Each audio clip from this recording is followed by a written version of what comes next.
PDS group online classes में आपका स्वागत है। मैं रमेश सर। आज आप लोग को कक्षा 12 विषय विज्ञान पार्ट 3 वैद्युत रसायन चल रहा है। ठीक है, इसमें हम आपका बताने चल रहे हैं वैद्युत अपघटनी तथा वैद्युत रसायन सेल में अंतर। यानी वैद्युत अपघटनी सेल तथा वैद्युत रसायन सेल में क्या अंतर है, क्योंकि ये परीक्षा में अधिकतर पूछे जा सकते हैं। तो वैद्युत अपघटनी सेल और वैद्युत रासायनिक सेल, वैद्युत रासायनिक सेल को हम क्या कहते हैं, गैल्वेनिक सेल भी कहते हैं।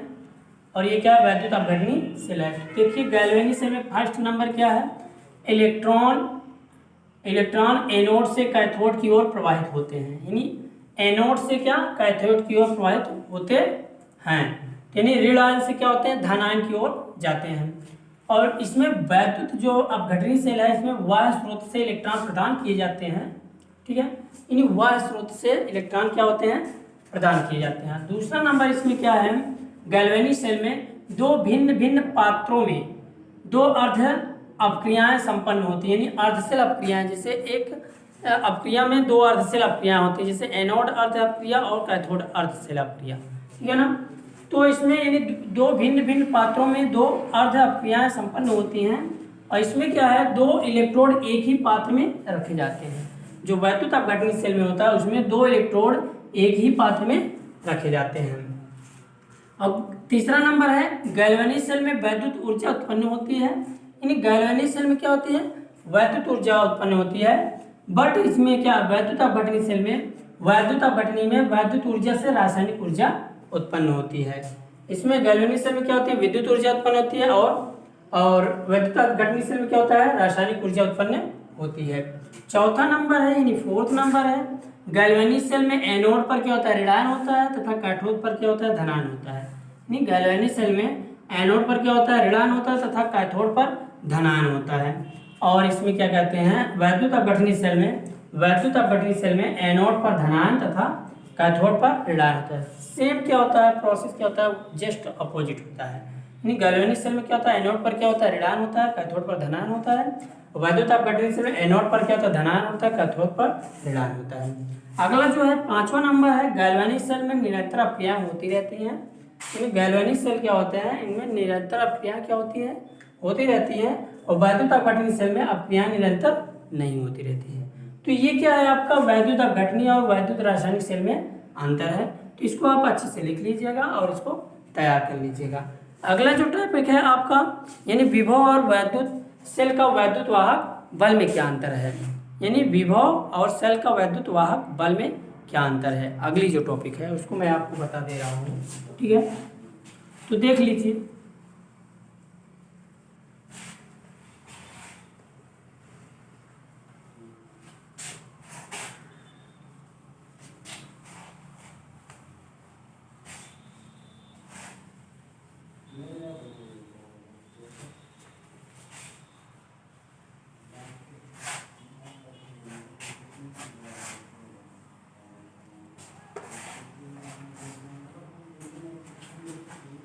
देखिए अगली टॉपिक क्या है, विभव,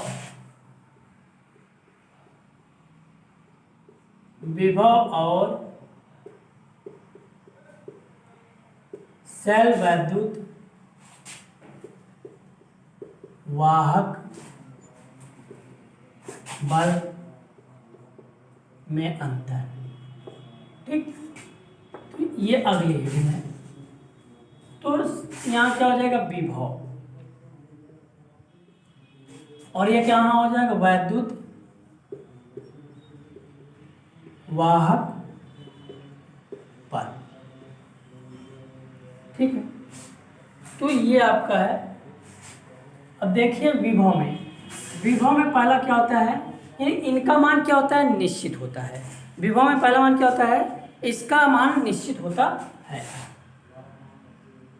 इनका मान निश्चित होता है।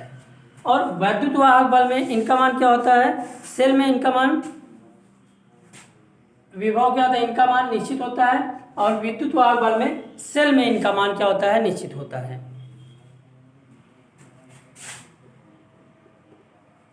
सेल में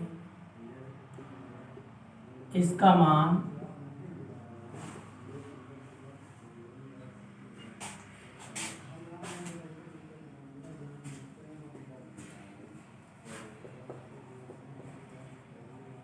निश्चित होता है। ठीक है, और सेकंड पॉइंट है यानी दूसरा नंबर है विभव में क्या होता है। विभव में देखिए, विभव में दो इलेक्ट्रोड के मध्य उत्पन्न विभव का अंतर होता है। यानी विभव में क्या होता है, विभव में दो इलेक्ट्रोडों के मध्य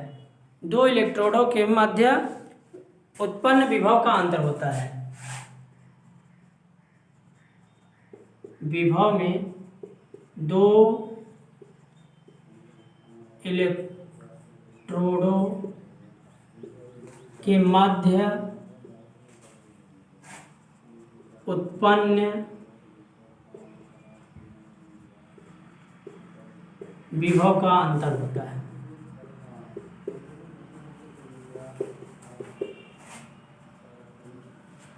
और इसमें भी सेकंड नंबर क्या है, इसमें क्या है, विभव में दो इलेक्ट्रोडों के मध्य उत्पन्न विभव का अंतर होता है। और इसमें आपका क्या है, सेल विद्युत वाहक बल में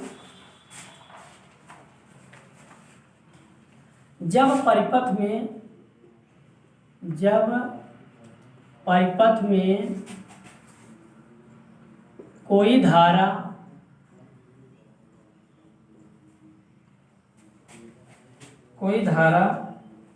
का प्रवाह न हो तब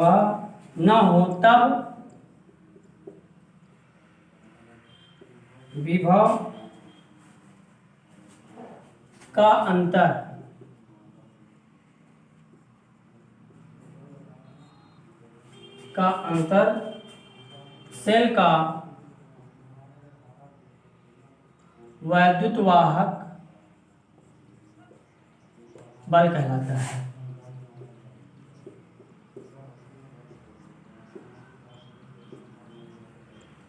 यानी जब परिपथ में कोई धारा का प्रवाह ना हो तब विभव का अंतर सेल का वैद्युत वाहक बल कहलाता है। अब थर्ड नंबर देख लेते हैं। तीसरा नंबर,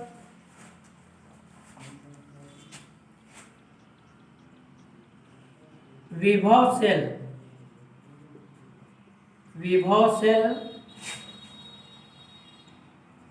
के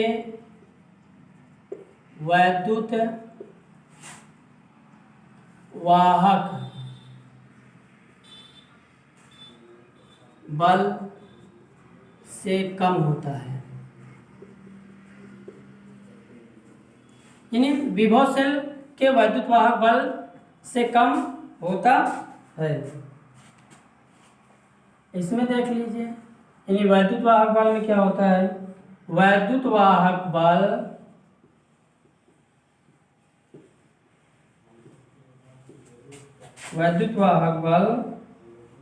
अधिकतम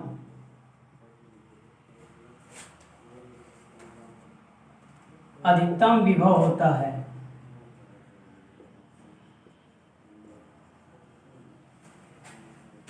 इन देख लीजिए विभव और वैद्युत वाहक बल में क्या अंतर होता है। तो फर्स्ट नंबर है, यानी विभव में इनका मान क्या होता है, निश्चित होता है, और वैद्युत वाहक बल में क्या होता है, सेल में इनका मान क्या होता है, निश्चित होता है। दूसरा नंबर है, विभव में दो इलेक्ट्रोडों के मध्य उत्पन्न विभव का अंतर होता है। इसमें क्या है, जब परिपथ में कोई धारा का प्रवाह ना हो तब विभव का अंतर सेल का वैद्युत वाहक बल कहलाता है।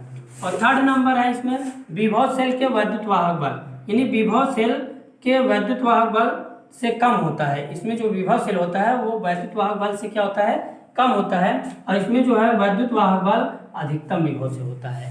यानी विभव से क्या होता है, वैद्युत वाहक बल क्या होता है, अधिकतम होता है। इस तरीके से आपका ये अंतर को बताया गया। इसको आप अच्छे से लिख लीजिएगा और याद कर लीजिएगा, परीक्षा की दृष्टि से यह बहुत ही महत्वपूर्ण है। ठीक है, अगर आपको इनमें कोई प्रॉब्लम हो या ना समझ में आया हो तो उसे मेरे व्हाट्सअप नंबर 9335347105 पर मैसेज या कॉल करके समस्या का समाधान प्राप्त कर सकते हैं। धन्यवाद। सब्सक्राइब कीजिए हमारे चैनल को और बेल दबाना ना भूलें ताकि अगले वीडियो का नोटिफिकेशन आपको आसानी से मिल सके।